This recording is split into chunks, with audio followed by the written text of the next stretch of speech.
नमस्ते बिटिया, हमेशा खुश रहो बिटिया। This is JVN Dr. Rakesh Sharma, Professor, Department Organon of Medicine of Homeopathy, also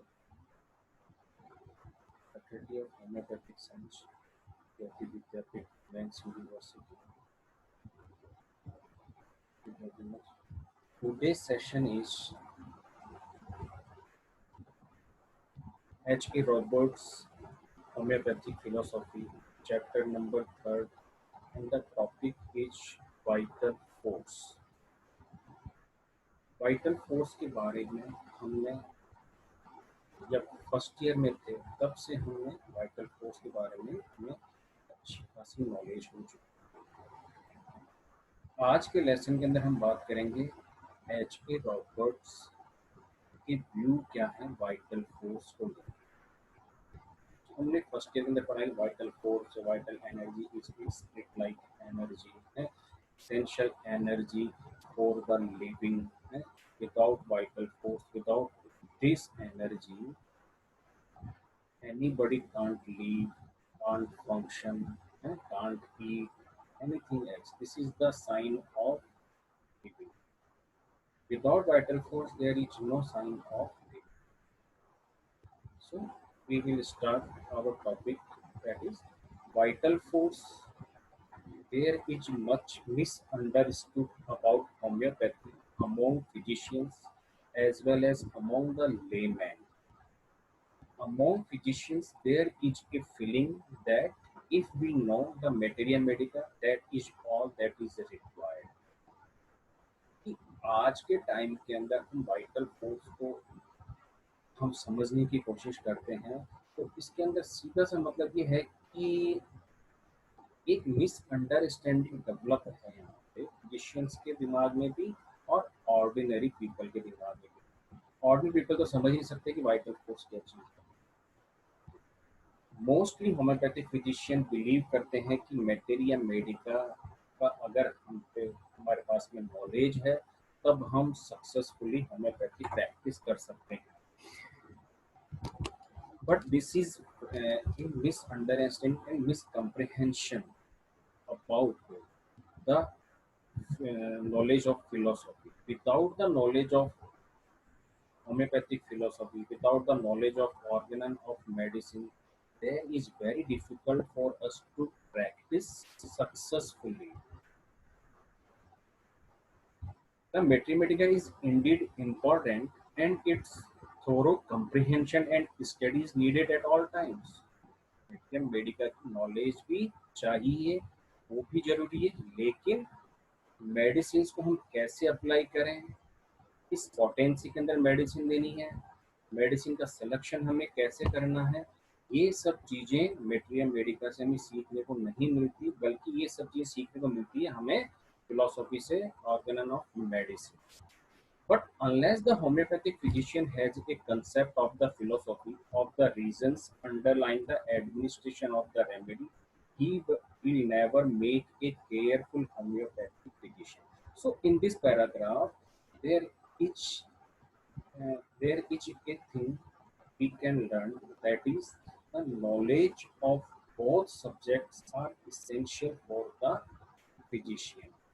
Knowledge of philosophy and second is the knowledge of materia medica. The study of the materia medica by Hahnemann would have caused no disturbance among the medical men of his day. It was when Hahnemann taught his fundamental principles that he drew forth antagonism and ire as against a new and revolutionary doctrine. So, in order to understand homeopathy and to get the proper concept of administering our remedies, and even of taking the case and eliciting symptoms, we must get Hahnemann's concept of principles that enter into the studies of homeopathic physician. So, Dr. Roberts says in this aphorism, that is the importance of organon and philosophy regarding how we elicit the symptom of the patient, how we evaluate the symptoms, how we analyze the case. Because if we failure in how to evaluate and how to make totality of the symptoms, then it is very difficult for us to select simile. Exactly.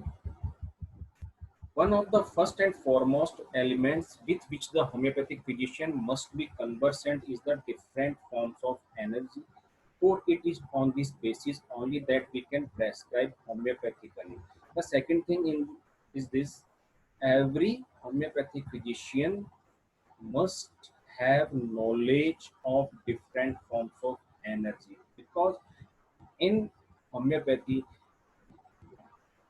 we talk always about some energy, some spirit like substance, some dynamic power, because we believe in the dynamism, and our medicines also work on the concept of dynamics. In Hahnemann's organon of the healing art, he gives us the following: in the healthy condition of man, the spirit-like vital force, the dynamism that animates the material body, rules with unbounded sway and retains all the parts of the organism in admirable harmonious vital operation as regards both sensation and functions, so that our indwelling reason gifted mind can freely employ this living health instrument for the higher purposes of our existence. Doctor Hahnemann ने ninth aphorism के अंदर ये basic knowledge हमें दी है कि vital force क्या है।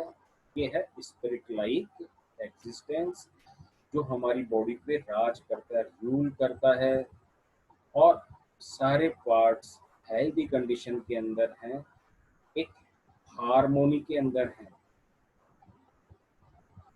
इसकी वजह सिर्फ वाइटल फोर्स है जो हमारे बॉडी को, हमारे बॉडी के पार्ट्स को नॉर्मल फंक्शनिंग के अंदर गवर्न करता है। This was the first introduction to the medical world of the rational concept of life itself. We recognize life in three parts: the body, mind, and the spirit. This is a trinity, and this trinity is always present in all life and in some form in every part of our organism. These forces react in sympathy and are interdependent. तो हमने क्या समझा first year के अंदर कि life को हमने कहा ट्रिनिटी मीन्स ये तीन चीजों से मिलकर बनी हुई है: mind, body and the spirit. Doctor Hahnemann again says about this in aphorism 43, that is, no organ, no tissue, no cell, no molecule is independent of the activities of the others, but the life of each one of these elements is merged into the life of the whole. The unit of human life cannot be organ, the tissue, the cell, the molecule, the atom, but the whole organism, the whole man. Means Dr. Roberts says that we should include as a whole man. We should understand the man in a holistic way. ना कि हमें उसके parts को, उसके organs को, उसके sales को हमें समझना है। अगर हमें किसी पर्सन को, किसी आदमी को समझना है तो हमें एज ए होल ही हमें उसको समझना पड़ेगा। जैसे कि हम डिजीज के अंदर जब हम केस टेकिंग वगैरह करते हैं तो हम as a whole holistic concept हमारा रहता है डिजीज को लेकर। एट मेंटल लेवल पे पेशेंट कैसे बिहेव कर रहा है, फिजिकल लेवल पे कैसे बिहेव कर रहा है, वो सारे फैक्टर्स हम देखते हैं। तो एज ए हॉलिस्टिकली हम किसी भी पर्सन को समझ सकते हैं। We are prone to think of attend life as composed of these three members which make it a trinity, but we must remember that life is the unity from its inception. When the two parent cells are united, that vital principle, the vital energy is already present. हमारी जब से beginning हुई है, जब से life start होती है, beginning होती है, तभी से एज ए होल हम उसको कंसिडर करके चलते हैं। No two individuals are alike, the development of the vital energy in one differs from that in another. Each one possesses a special personality and a special psychophysical construction, which is determined by the interplay of hereditary tendencies and factors of disease.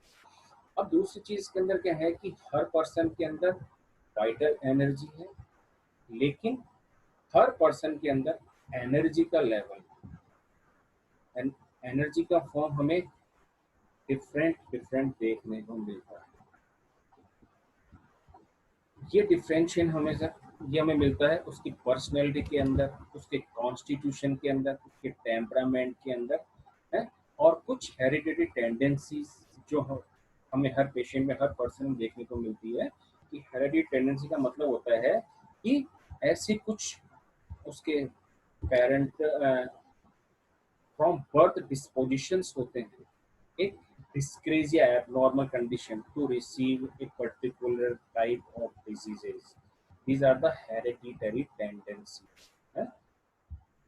or we can say the dispositions. वो सब हर person के अंदर according to individuality ये variation हमें देखने को मिलता है, right? The nature of energy is dynamic, and this dynamism penetrates every particle, every cell, every atom of the human economy. Any disturbance of the vital energy or force result in a disfigured or disturbed development of the whole economy. तो ये जो energy है, हमारी vital energy है, वो हमारे हर part के अंदर, हर सेल के अंदर, हर टिश्यूज के अंदर प्रेजेंट होती है, ना कि एक पर्टिकुलर ऑर्गन के अंदर प्रेजेंट होती है। अब जब ऐसी डिजीज कंडीशन होती है तो उसका इम्पैक्ट हमारे एवरी सेल पे, एवरी टिश्यूज पे मैनिफेस्ट होता है, ना कि एक पर्टिकुलर ऑर्गन पे इफेक्ट आता है। एक पर्टिकुलर ऑर्गन के अंदर बीमारी हो सकती है, लेकिन उसका इफेक्ट हमारी पूरी बॉडी पे देखने को मिलेगा।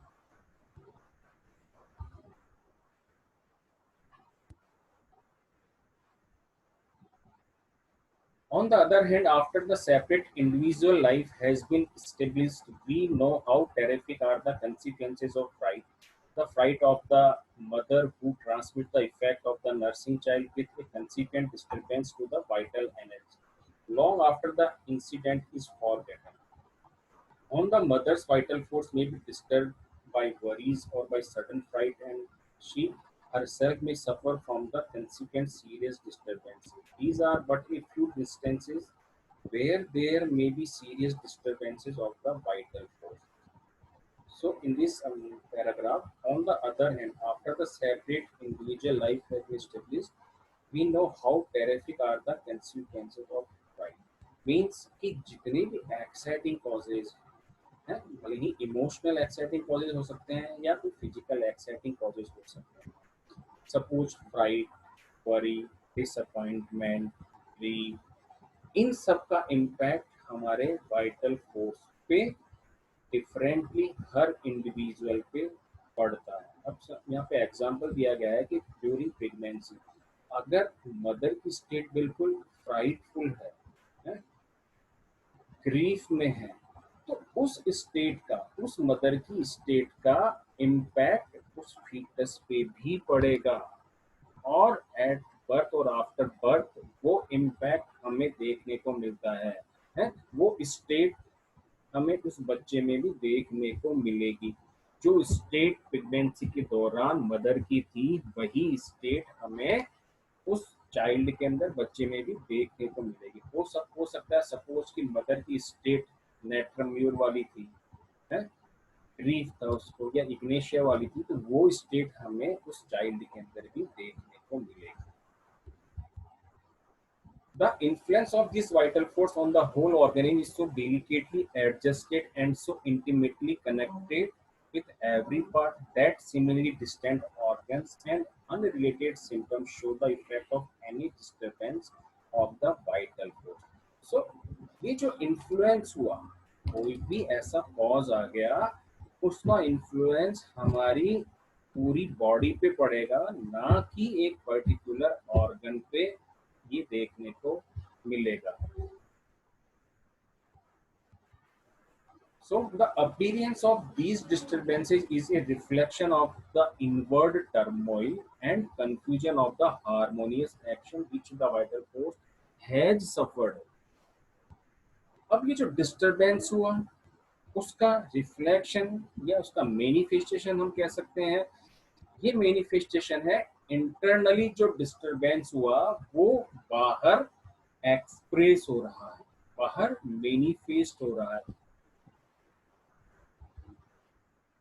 This brings us to the point where we must acknowledge that disturbance of any part is the manifestation of an inner disturbance and is not a local confusion of certain molecule or a certain group of nerves and heart. Means कि एक particular organ पे कोई disturbance आ रहा है उसका reflection बाहर manifest हो रहा है, वो मैनिफेस्टेशन, वो डिस्टरबेंस उसके मेंटल पे भी मिलेगा, फिजिकल पे भी हमें देखने को मिलेगा, पर्टिकुलर ऑर्गन्स पे भी हमें देखने को मिलेगा. हम देखते हैं कई बार कि जब हम केस स्टडी करते हैं तो पर्सन बहुत ज़्यादा during sick state is very excitable है, इजीली एंगर्ड है, इरिटेबल है, sadness. These are the emotional changes, emotional state during the sickness after the impact of the disease.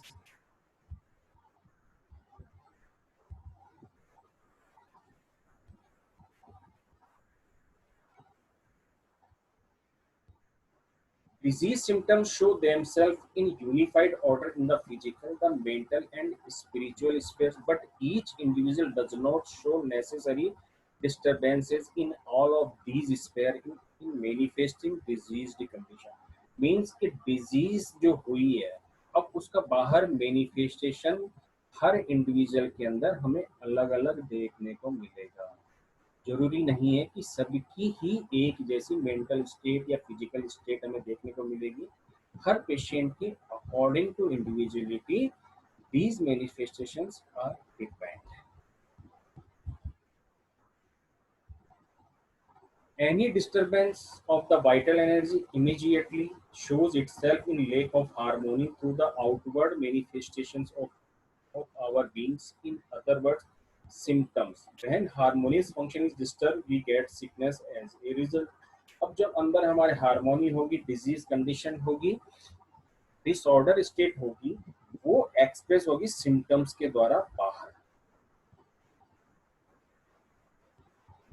The action of the proven remedy is similar to the action of the disease from whatever source. Disease first must be caused by disturbance of the vital energy, and that in itself sets in motion a train of symptoms exhibiting an exact picture of the way in which the vital energy is disturbed. अब हम बात करते हैं कि हम जब medicine को हम सेलेक्ट करते हैं तो हमें किन चीज़ों का ध्यान रखने की ज़रूरत पड़ती है, क्या चीज़ हमें देखनी पड़ती है जिससे कि हम मेडिसिन को प्रेस्क्राइब कर सकें. तो हमें वो चीज़ देखनी होती है कि जो पिक्चर डिजीज़ की है उस इंडिविजुअल पर्सन की, वो पिक्चर हमें जो हम मेडिसिन दे रहे हैं उसकी और डिजीज़ की पिक्चर दोनों सिमिलर होनी चाहिए, है ना, तब ही हम वो मेडिसिन प्रेस्क्राइब कर पाएंगे. इन aphorism 10 and 11, the material organism without the vital force is capable of no sensation, no function, no self-preservation. Again, here Dr. Roberts says about some qualities of vital force, that is the without vital force there is no sensation, no function, no self-preservation.